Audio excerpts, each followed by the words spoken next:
غسل کے دوران پانی کی چھینٹیں بالٹی میں چلی جائیں تو کیا اس سے غسل ہو جائے گا؟ کیا فرماتے ہیں علماء دین و مفتیان شرع متین اس مسئلے کے بارے میں کہ فرض غسل کرتے ہوئے اگر پانی کی کچھ چھینٹیں بدن سے اڑ کر بالٹی میں چلی جائیں تو کیا اس پانی سے غسل درست ہوگا؟ رہنمائی فرمائیں۔ جواب سننے سے پہلے تمام دوستوں سے گزارش ہے کہ اگر آپ ہمارے چینل پر نئے ہیں تو ہمارے چینل کو ضرور سبسکرائب کریں، ویڈیو کو لائک اور ثواب کی نیت سے شیئر کریں۔ چلیے اب ہم جواب سنتے ہیں۔ جواب: پوچھی گئی صورت میں اگر جسم کے کسی حصے پر ناپاکی لگی ہوئی ہو، مثلا مزی یا منی وغیرہ کے قطرے لگے تھے اور اسے صاف کیے بغیر ہی غسل کرنا شروع کر دیا، پھر اس جگہ سے ناپاک چھینٹیں اڑ کر بالٹی میں گریں تو اس صورت میں وہ بالٹی والا سارا پانی ناپاک ہو جائے گا اور وضو اور غسل کے قابل نہیں رہے گا، کیونکہ قلیل پانی میں نجاست کا ایک قطرہ بھی گر جائے تو وہ سارا پانی ناپاک ہو جاتا ہے۔ بہرحال اس معاملے میں سخت احتیاط کیا جاتا ہے کہ غسل سے پہلے جسم پر لگی ناپاکی کو اچھی طرح دور کر لیا جائے تاکہ نجاست کے حوالے سے کسی پریشانی کا سامنا نہ کرنا پڑے۔ یہاں تک کہ ساری گفتگو اس تناظر میں تھی کہ جسم پر کہیں ناپاکی لگی ہو اور وہ ناپاک چھینٹیں اڑ کر بالٹی والے پانی میں گر جائیں تو کیا حکم ہے؟ البتہ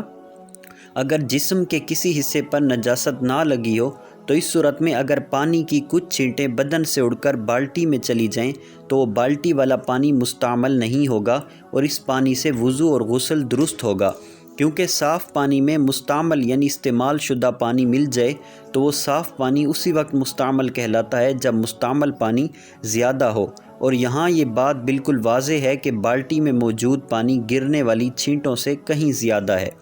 تفصیلی جزیات درج ذیل ہیں۔ قلیل پانی میں اگر نجاست کا ایک قطرہ بھی گر جائے تو وہ سارا پانی ہی ناپاک ہو جاتا ہے، جیسا کہ فتاوی رضویہ میں ہے، یعنی جب نجاست تھوڑے پانی میں گر جائے تو قطعی مذہب یہ ہے کہ نجاست تمام کو شامل ہوگی اور اس وقت وہ کل پانی نجس شمار ہوگا۔ مزید ایک دوسرے مقام پر سیدی اعلیٰ حضرت علیہ رحمہ ارشاد فرماتے ہیں، یعنی تالاب کا کل پانی بیک وقت ناپاک ہو جاتا ہے جبکہ اس میں نجاست کا کوئی قطرہ گر جائے، اور یہ اس لیے ہے کہ وہ شے واحد کی طرح ہے، اس کے ایک جز سے ملاقات کل سے ملاقات ہے، جیسا کہ ہم نے بیان کیا۔ فتاوی مجدیہ میں ہے، جب برتن میں نجاست پڑ گئی تو پانی نجس ہو گیا۔ نجاست کا غیر مرئی ہونا یعنی نہ دیکھے جانے والی ہونا یا اوصاف میں تغیر نہ آنا اس کو نجاست سے نہیں روکتا۔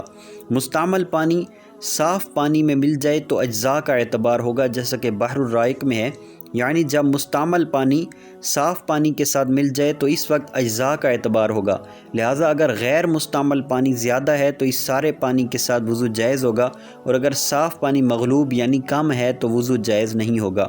نور الازام ہے، یعنی پانی میں ایسی بہنے والی چیز کا غلبہ جس کا کوئی وصف نہ ہو، جیسا کہ مستعمل پانی اور پھولوں کا ایسا پانی جس کی خوشبو ختم ہو چکی ہو، تو اس صورت میں غلبہ وزن کے ساتھ ہوگا،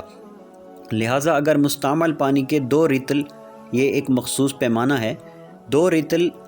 میں صاف پانی کا 1 رطل مل جائے تو اس سے وضو جائز نہیں ہوگا، اور اگر اس کا عکس ہو یعنی 2 رطل صاف پانی کے ہوں اور 1 مستعمل پانی کا تو وضو جائز ہوگا۔ فتاوی رضویہ میں ہے، جب غیر مستعمل پانی مستعمل سے زائد ہو تو پانی قابل وضو و غسل رہتا ہے۔ بحر شریعت میں ہے، مستعمل پانی اگر اچھے پانی میں مل جائے، مثلا وضو یا غسل کرتے وقت قطرے لوٹے یا گڑے میں ٹپکے، تو اگر اچھا پانی زیادہ ہے تو یہ وضو اور غسل کے کام کا ہے، ورنہ سب بیکار ہو گیا۔ فتاوی مجدیہ میں اس حوالے سے مذکور ہے، ماء مستعمل جب غیر مستعمل میں ملے اور غیر مستعمل غالب ہو تو مطہر رہے گا، جب وضو کے قطرے لوٹے میں گرے کہ جب تک یہ قطرات لوٹے کے پانی کے برابر نہ ہوں اس سے وضو جائز ہے۔ واللہ اعلم عز وجل ورسولہ اعلم، صلی اللہ تعالی علیہ وسلم۔